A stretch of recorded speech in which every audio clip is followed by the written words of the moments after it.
nothing can hurt. I wanna follow where she goes. Look up at you. Oh baby, you should go and love yourself. I'm falling again, I'm falling again, I'm falling. When I see your face, I've been losing sleep, dreaming about the things that we could. A little bit of love, I was really cutting.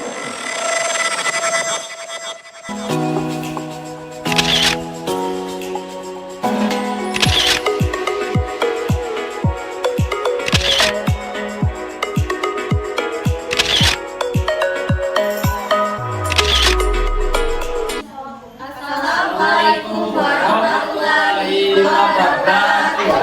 Waalaikumsalam warahmatullahi wabarakatuh. Selamat siang. Apa kabarnya hari ini? Alhamdulillah, luar biasa. Allahu Akbar. Alhamdulillah. Pertama-tama untuk memulai presentasi kita pada siang hari ini, marilah kita mengucapkan basmalah bersama-sama. Bismillahirrahmanirrahim. Pada kesempatan kali ini kami ingin mempresentasikan makalah kami yang berjudul Kesulitan Belajar dan Upaya Mengatasinya serta Perbaikan Pelajaran. Adalah materi pertama yang akan disampaikan oleh saya tentang definisi kesulitan belajar. Jadi, kesulitan belajar merupakan permasalahan yang dialami oleh seorang siswa yang tidak dapat mengikuti pembelajaran dengan baik seperti siswa lainnya pada umumnya, sehingga ia terlambat atau sampai tidak mencapai tujuan pembelajaran yang diharapkan. Namun demikian, kesulitan pembelajaran ini disebabkan oleh beberapa faktor seperti faktor fisiologis, sarana dan prasarana, serta lingkungan dalam belajar. Baik, faktor kesulitan belajar itu terbagi menjadi dua kelompok. Yang pertama itu faktor internal, kemudian yang kedua itu faktor eksternal.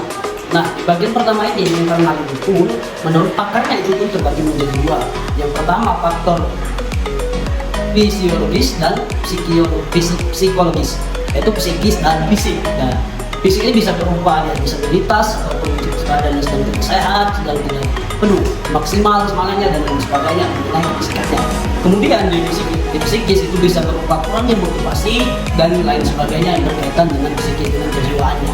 Kemudian di eksternal itu pun merupakannya di luar diri itu ada dua faktor, yaitu dari faktor sosial dan non sosial. Sosial itu sendiri itu dari guru, lingkungan, teman sebaya, teman bermain, teman sekolah, itu pun mempengaruhi faktor kesulitan belajar, termasuk juga yang non sosial berupa keadaan tempat belajar, fasilitas tempat pembelajaran yang disampaikan oleh guru yang kurang mumpuni mungkin, dan itu pun menjadi faktor penghambat dari kesulitan belajarnya bagi seorang siswa. Di sini saya akan menjelaskan pada poin diagnosa kesulitan belajar.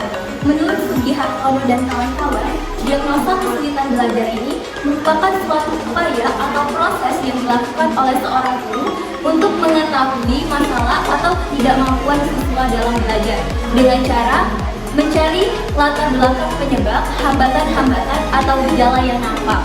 Kegiatan diagnosis belajar ini tidak hanya mencari tahu latar belakang penyebab siswa itu mengalami kesulitan, namun sampai pada tahap penentuan bantuan yang akan diberikan kepada siswa, baik itu oleh guru maupun oleh pihak yang dianggap mampu. Upaya untuk mengatasi kesulitan belajar, banyak alternatif yang dapat dilakukan oleh seorang guru untuk mengatasi siswa dalam kesulitan belajar. Akan tetapi, seorang guru sebelum melakukan kesulitan belajar ada beberapa langkah yang harus dilakukan. Yang pertama yaitu adalah menganalisis hasil diagnosis, yakni menelaah bagian-bagian permasalahan yang dialami oleh siswa tersebut. Yang kedua yaitu mengidentifikasi dan menentukan bidang permasalahan program perbaikan tersebut. Dan yang ketiga yaitu adalah menyusun program atau bisa disebut dengan remedial. Nah, setelah langkah-langkah tersebut selesai, baru seorang guru melanjutkan bidang program perbaikan. Selanjutnya itu materi terakhir mengenai melaksanakan program perbaikan. Seperti yang kita ketahui bahwasanya perbaikan adalah suatu program yang tidak lepas dari masalah atau kelemahan, yang pada akhirnya masalah tersebut harus dievaluasi untuk diperbaiki agar mencapai hasil yang telah ditentukan. Adapun kegiatan dari perbaikan ini bisa berupa kegiatan remedial yang dilaksanakan itu bisa di mana saja asal tempatnya memungkinkan. Dan kegiatan remedial ini juga lebih cepat dilaksanakan, tentu saja akan lebih baik. Adapun tujuan dari kegiatan remedial ini yaitu untuk membantu siswa yang mengalami kesulitan dalam memahami materi. Dengan adanya remedial ini, maka siswa akan terbantu untuk mencapai kompetensi yang telah ditetapkan berdasarkan kurikulum yang ada. Adapun contoh dari kegiatan remedial ini juga bisa berupa mengkaji ulang soal-soal yang telah lalu ataupun mengkaji soal yang baru namun dengan materi yang sama. Yang kedua yaitu bisa berupa memberikan buku pelajaran terhadap pelajaran yang bersangkutan. Selanjutnya yaitu sesi pertanyaan. Bagi teman-teman yang ingin bertanya silakan diangkat tangannya.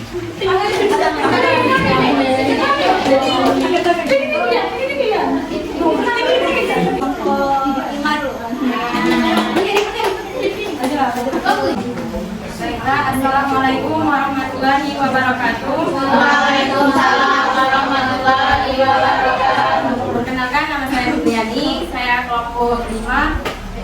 Saya ingin bertanya ke kelompok 6. Pertanyaannya, bila Anda sebagai guru menemukan peserta didik yang mengalami kesulitan dalam memahami pembelajaran yang diberikan, tindakan apa yang akan Anda lakukan? Terima kasih. Selanjutnya yaitu dari kelompok awan ya, kelompok 1 awan. Assalamualaikum warahmatullahi wabarakatuh. Waalaikumsalam warahmatullahi wabarakatuh. Perkenalkan, nama saya Rahmat Habibi dari kelompok 1 Awan. Baiklah, pertanyaan saya di sini, bagaimana cara seseorang guru mengendalikan tingkah laku peserta didik yang tidak mau bergaul di kelas? Ya, terima kasih. Kelompok 3. Baiklah, izin bertanya, saya Peggy Alami dari kelompok 3. Ingin bertanya kepada kelompok 6.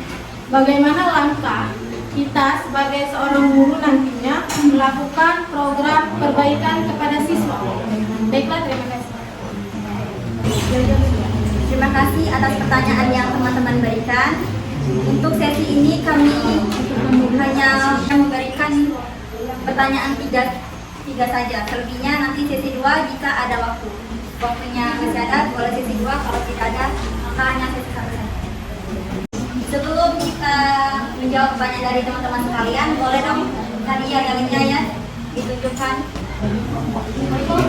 Ya, kelompok. Yang dari kelompok Dari kelompok coba dari kelompok 3. Kelompok 3. Dari kelompok 1 nih, gimana ya? Kelompok 1. Oke. Pertanyaan dari Habibi akan dijawab oleh saudari Nafisa. Menjawab pertanyaan dari saudari Habibi. Baiklah, yang pertanyaannya di sini, bagaimana cara seorang guru mengendalikan tingkah laku peserta didik yang tidak mau bergaul di dalam kelas? Jadi cara seorang guru mengatasi peserta didik yang tidak mau bergaul di dalam kelas ini, yang pertama, guru mendiagnostik atau mencari tahu dulu penyebab anak tersebut tidak mau bergaul terhadap teman sekelasnya. Kemudian setelah guru mendapatkan informasi, kemudian guru berdialog secara intens dan kontinu. Maksud intens ini secara mendalam dan berkelanjutan. Yang kedua, guru dapat membentuk kelompok dan mendorong anak yang tidak mau bergaul tadi berinteraksi kepada teman-temannya, seperti belajar bersama, mengutarakan pendapat bersama, sehingga anak tersebut dapat bersosialisasi kepada teman-temannya. Yang ketiga, guru mengajak teman-teman sekelasnya untuk mengajak mengobrol dan bermain kepada teman yang tidak mau bergaul tadi. Yang keempat, guru menggunakan metode-metode pembelajaran yang aktif, misalnya bermain peran, dan di sana melibatkan anak tersebut untuk bermain peran. Sekian, terima kasih.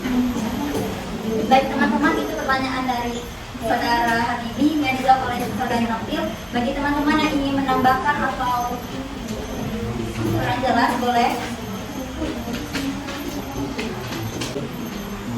menambahkan.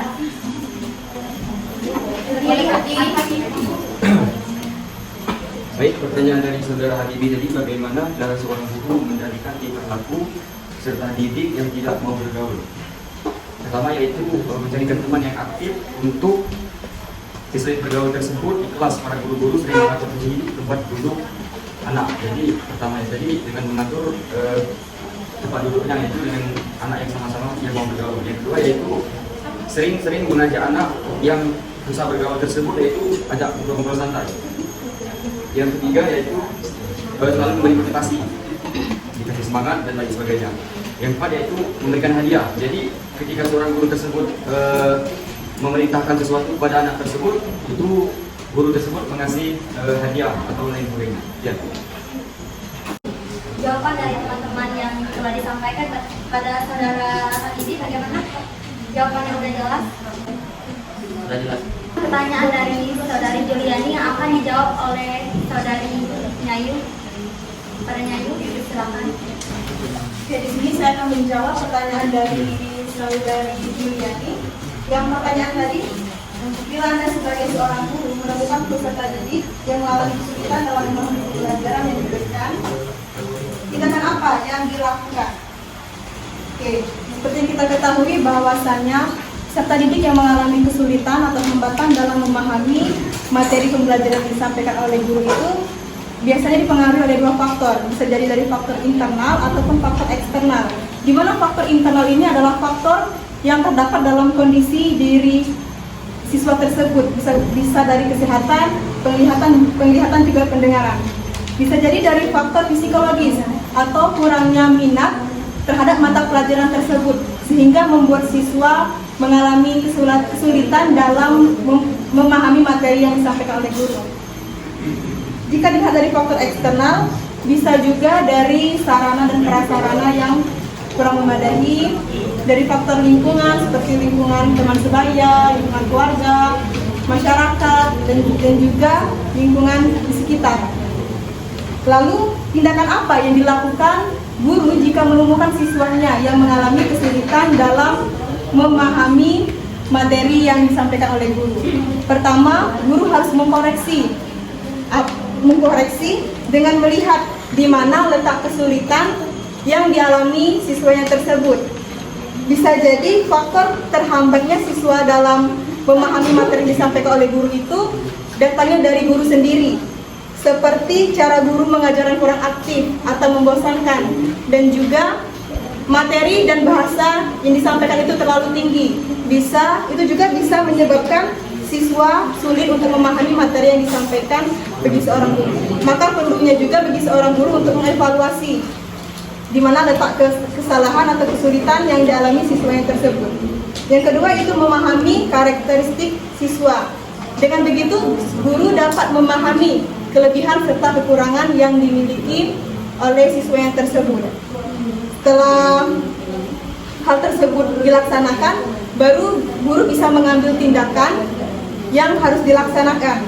Yang pertama yaitu mengajak siswa untuk aktif saat proses pembelajaran, di mana guru bisa melibatkan siswanya berdiskusi saat sedang menerangkan materi pembelajaran, dan juga mendorong langsung siswa untuk bertanya materi yang mana yang belum dipahami atau belum dimengerti. Yang kedua yaitu pemilihan metode yang tepat dan sesuai. Materi tersebut harus disesuaikan dengan metodenya, jangan terlalu tinggi dan juga jangan terlalu rendah. Jika terlalu rendah, takutnya akan dianggap remeh oleh siswanya tersebut. Dan juga menciptakan suasana belajar yang menyenangkan. Biasanya siswa yang yang berada di faktor psikologis, di mana sering menganggap pelajar yang tidak suka dengan pelajaran tersebut, pasti dia akan menganggap pelajaran tersebut bosan dan juga menganggap remeh pelajaran tersebut. Nah, maka dari itu, bagi seorang guru perlunya menciptakan suasana belajar yang menyenangkan agar siswa dapat termotivasi dan bisa untuk memahami materi yang disampaikan. Dan juga bentuk motivasi juga bisa berupa nilai, angka, hadiah, reward, atau juga dengan ice breaking. Dengan begitu siswa dapat semangat serta bisa memahami materi yang disampaikan oleh guru. Sekian, terima kasih. Dapat dipahami atau ingin ditambahkan dari teman yang lainnya? Sudah. Sebelum kita lanjut dengan pertanyaan teman-teman tadi, kita briefing dulu ya. Kalau ada kesalahan dari briefingnya, nanti simpulkan dari hasil pembahasan hari ini ya. Siap? Ya.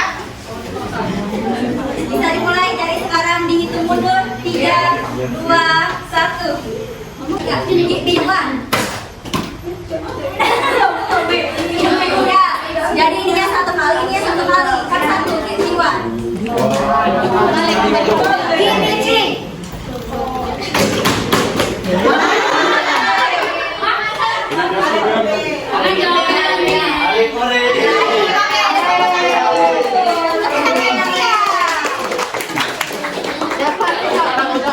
Selanjutnya kita lanjut dengan jawab pertanyaan yang juga kalian tadi. Pertanyaan dari kelompok 3 yaitu saudari Feni yang akan dijawab oleh saudari Mandala. Program perbaikan kepada siswa. Nah, yang pertama yaitu kita ada memberikan pembelajaran ulang dengan metode dan media yang berbeda. Pembelajaran ulang bisa dilakukan dengan cara penyederhanaan materi, akan tetapi guru memberikan perbaikan pelajaran yang belum dikuasai oleh peserta didik tersebut. Nah, yang kedua, diadakan latihan atau penugasan soal kembali yang soalnya sejenis dengan soal yang terdahulu. Baik, untuk yang ketiga, diadakan pengukuran dan penilaian kembali untuk mendeteksi hasil peningkatan ke arah keberhasilan peningkatan. Baik, terima kasih. Selanjutnya ada tambahan sedikit dari saudari Nofil dari pertanyaan saudari Feni. Saudari Nofil, silakan. Baiklah, di sini saya akan menambahkan sedikit pertanyaan dari saudari Feni. Yang pertanyaannya itu bagaimana cara melaksanakan program perbaikan pembelajaran. Program perbaikan pembelajaran ini dapat dilakukan dengan cara remedial, di mana remedial ini dilaksanakan biasanya dengan mengulang kembali pembelajaran atau tugas sebelumnya dengan tujuan untuk memperbaiki hasil dari nilai tersebut menjadi lebih bagus lagi. Kepada saudari Feni, apakah sudah jelas jawaban dari teman-teman yang disampaikan di depan?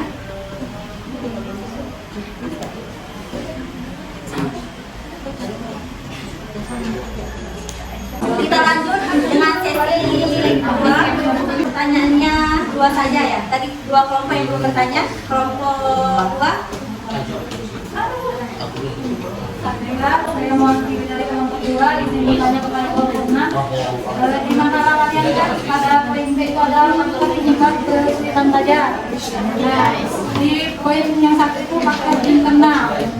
Faktor internal yang dapat menyebabkan kesulitan belajar bagi siswa antara lain kemampuan intelektual, perasaan, kepercayaan diri, motivasi, kematangan untuk belajar, usia, jenis kelamin, kebiasaan belajar, kemampuan mengingat serta kemampuan mengindra seperti melihat, mendengar, membau, dan merasakan. Yang jadi pertanyaan saya, jelaskan apa hubungan antara jenis kelamin, membau, dan merasakan pada faktor penyebab kesulitan belajar siswa tersebut. Terima kasih. Oke, baik. Selanjutnya dari kelompok 4. Baik, saya bertanya dari kelompok 4. Di sini saya ingin bertanya, kan pembahasan makalah di sini poin pertama yang A itu definisi kesulitan belajar. Nah, pertanyaan saya itu, apa saja gejala anak dalam kesulitan belajar pada usia prasekolah? Terima kasih atas pertanyaan dari teman-teman. Beri waktu kami untuk menjawab pertanyaan dari teman-teman sekalian. Dari pertanyaan kelompok 2 dari saudari Deza yang akan dijawab oleh saudara Anu. Kepada Anu, silakan. Baik, seperti besar itu di bagian B itu faktor penyebab kesulitan belajar dari diperhatikan teman-teman. Yang pertama ada faktor internal, di sana dijelaskan, ada juga kalimat jenis kelamin. Di situ jangan dilihat dari kata alat, kata benda. Jika dilihat dan diartikan dengan kata benda, ini menjadi arti dan makna yang berbeda. Tapi ini diartikan dengan kata sifat. Contoh, saya laki-laki, Anda perempuan. Saya kalau 5 tahun yang lalu berbicara seperti ini di depan audiens, di depan perempuan, apalagi perempuannya yang itu kan jadi kemampuan berbicara saya hilang, retorika saya entah kemana. Nah, itu dipengaruhi karena jenis kelamin, lawan jenis tadi. Nah, maksudnya di situ gitu. Itu masuknya itu ke bagian A itu faktor fisiologis, fisik.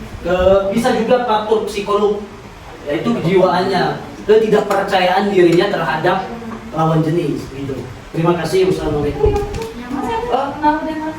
Mabuk dan merasakan juga. Contoh, kalau membau hidung ya. Nah kalau anda lagi COVID gimana kira? Nah itu kan yang contoh terdekat ini. Kan yang tidak katanya dikatakan tidak bisa membau kan? Itu kan juga itu mengganggu kesulitan belajar. Ini saya ini kenapa itu? Jangan-jangan saya COVID, akhirnya jadi beban pikiran terkena psikologisnya, psikisnya kan gitu. Nah kalau mendengar, saya kira mendengar itu berkaitan dengan hal-hal fisiologis, istimewaan, disabilitas dan lain sebagainya. Kira-kira larinya ke sana. Terima kasih. Masih ada? Kira-kira? Yang perlu saya jelaskan, kira-kira itu akan disampaikan. Nah boleh, silakan saudara Mercy. Oh ya. Bukan mendengar, tapi merasakan. Oh merasakan?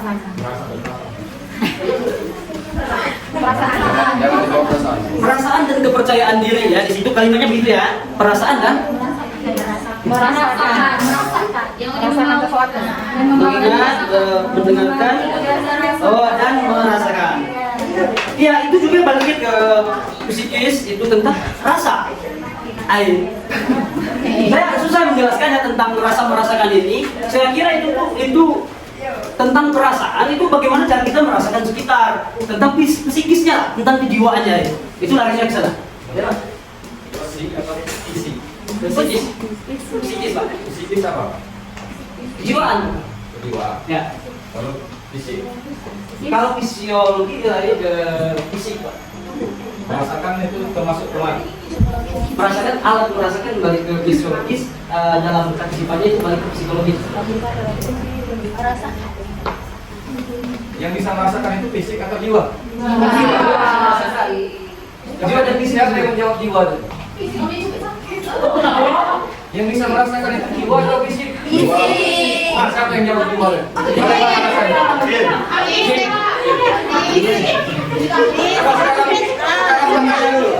Tolong dicubit siapa tadi hakim? Masa sakit enggak? Masuk ke psikiater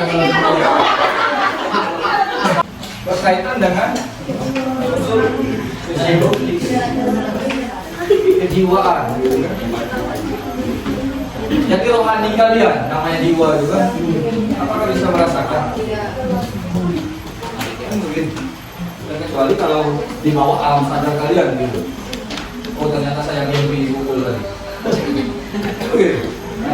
Maksudnya di sini, ini kan yang ditanyakan itu tadi jenis kelamin sudah jelas ya. Ada perbedaan antara perempuan dengan laki-laki di dalam suatu proses pembelajaran. Salah satu diantaranya, kalau perempuan bisa melakukan aktivitas lainnya di dalam belajar, tetapi kalau laki-laki itu hanya satu. Kalau belajar ya belajar, nggak bisa dia disuruh yang lain. Itu ibarat kata emang udah kodratnya itu di dalam suatu proses pembelajaran. Makanya yang penting adalah laki-laki disuruh nyapu, sudah itu disuruh ngepel, nanti pasti dia stop. Pasti stop. Yang mana yang tadi dulu?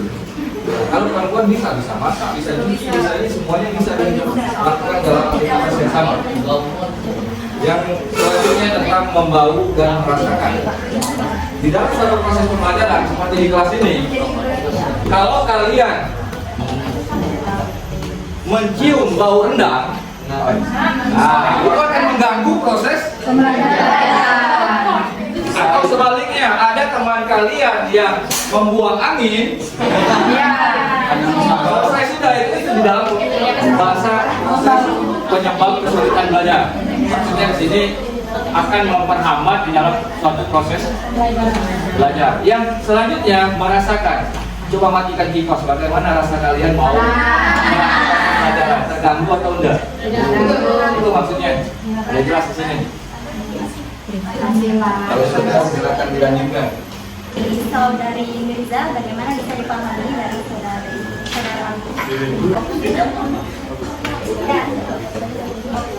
Pertanyaan dari saudari Julia yang akan dijawab oleh saya sendiri. Ini pertanyaannya, gejala dari kesulitan belajar pada usia pra anak sekolah ya. Yang pertama itu gejalanya biasanya terlambatnya berbicara dibanding dengan anak sisinya. Jadi anak prasekolah ini usianya 0 sampai 6 tahun ya. Itu usia anak prasekolah. Yang kedua gejalanya yaitu memiliki kesulitan kesulitan dalam mengucapkan beberapa kata dibandingkan anak seusianya, dan juga sulit merangkai kata atau berbicara menggunakan perasaan untuk mempelajari atau mengenali huruf-huruf bahkan juga angka. Itu hambatan dari kesulitan belajarnya. Mudah terganggu konsentrasinya, sulit mengikuti instruksi. Misalnya contohnya, Aisyah hari ini bangun pagi ya. Kalau di usia anak prasekolah itu ada anak yang cepat perkembangannya, ada juga yang lambat. Kalau Aisyahnya cepat, dia tahu untuk instruksinya memang harus bangun pagi karena mau pergi sekolah. Kalau dia menganggap itu sekolah itu belum maksimal atau belum, menurut dia biasa saja, bukan kegiatan rutinitas yang harus dilakukan, maka bangunnya tetap akan siang. Sekian, terima kasih. Maksudnya di sini yang ditanyakannya itu prasekolah itu tingkat sekolah itu dari SD sampai ke SMA. Kalau di bawah SD itu masih dikatakan dengan prasekolah. Pendidikan anak usia dini itu bukan pendidikan wajib dan bukan merupakan tingkat pendidikan di dalam sekolah. Selanjutnya di pertanyaannya tadi, apa gejalanya? Ya kita ketahui kalau untuk yang prasekolah, khusus yang 0 sampai 6 tahun, pola berpikirnya itu masih sangat minim dan jangan dipaksakan ke arah pembelajaran yang lebih tinggi. Sudah pasti, karena mengapa? Pemikiran dalam otak anak tersebut masih ingin bermain. Tetapi, dalam tanda kutip, masyarakat kita di sini menuntut anaknya untuk belajar. Padahal usia golden age itu sangat berharga bagi mereka untuk meluapkan kemauan mereka dan harus kita kontrol. Tanpa ada batasnya kemauan mereka, mau main ibarat kata kamu menjadi bapak, saya menjadi ibu, main kayak papa mama gitu. Nah, kesalahan masyarakat kita, kesalahan orang tua kita, anaknya dituntut untuk belajar. Kalau di TK dituntut untuk bisa membaca dan menulis. Itu sebenarnya kesalahan, memaksakan otak dari si anak. Yang baik itu ya bermain sambil belajar. Misalkan mengenalkan huruf dan lain sebagainya itu dilakukan dengan bernyanyi ataupun dilakukan pada saat bermain. Misalkan coba menghitung ada berapa apel atau ada berapa sepeda yang kamu lihat di sini, ada satu berapa bannya, dua. Nah, itu kan sambil bermain. Dia melakukan pembelajaran sambil ini, bukan piu seperti di sekolah. Di sekolah kan tanpa adanya permainan, A, B, C, D kata gurunya. Kalau faktor gejalanya ya itu kan pemaksaan sebenarnya. Baik, pertanyaan dari saudari Julia. Saya pahami jawaban dari saya atau mau tambahkan lagi? Sudah jelas. Bagaimana dengan jawaban? Ya. Sesi yang salah speaking tadi dari kelompok boleh maju atau berdiri di tempatnya. Simpulannya ini, kesulitan belajar merupakan sebuah permasalahan yang menyebabkan seorang siswa tidak dapat mengikuti proses pembelajaran dengan baik seperti siswa lain pada umumnya, dan disebabkan faktor-faktor tertentu sehingga ia terlambat atau bahkan tidak dapat mencapai tujuan belajar dengan baik sesuai yang diharapkannya. Baiklah, inilah akhir dari presentasi kami. Kami mengucapkan terima kasih kepada Bapak Ahmad Ramdan serta teman-teman yang sudah berpartisipasi dan memberikan pertanyaan kepada kami. Kami akhiri